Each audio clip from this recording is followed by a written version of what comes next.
つ火あぶりにしてよ。死ぬ寸前のその姿を世界中の悪いものにしたらいいんだよ。みんなが言うぞ、ざまみろって。遺言はこう言い残してほしいね。生まれてきてすいません、ゴミなのに。それを望んでいいね。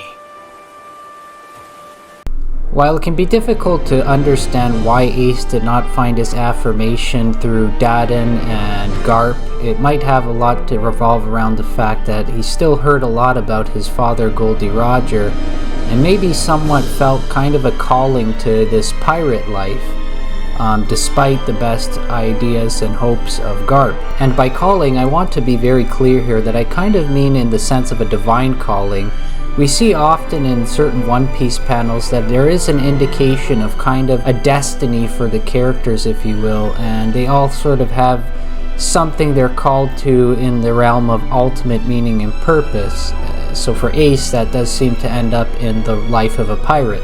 Ace's calling to the pirate life is overriding the best intentions and efforts of Garp, because it's of a divine nature. Only the deity of the One Piece world is really just Ichiro Oda and his plot. This reading of it can also explain a lot for us, because we'd be tempted to ask the question, why is Ace looking for affirmation in a bar of all places? This is not a place where you would expect to find the greatest type of men who you'd expect would make a good father character, or someone who's likely to affirm him or show compassion.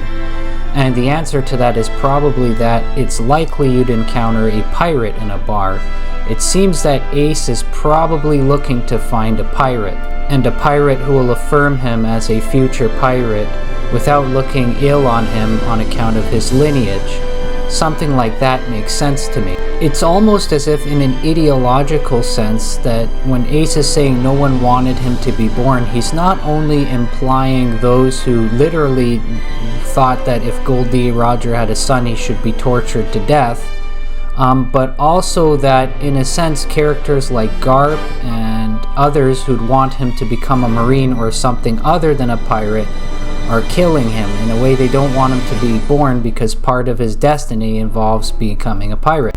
By trying to reroute him into a different career that's not part of his self-perceived divine destiny, they are killing him as a character. So that's probably why he didn't take the route of following Garp and accepting him as a substitute father. So it's actually this character backdrop that is so critical for setting the stage for Whitebeard to come in and serve a role to Ace as that father figure, as that one who's going to give him the affirmation he needs, being both a pirate but also one who identifies himself with the father role, and yet possessing an absolutely unique disposition as a pirate, only shared by a few, such as Luffy himself perhaps, and maybe one or two others.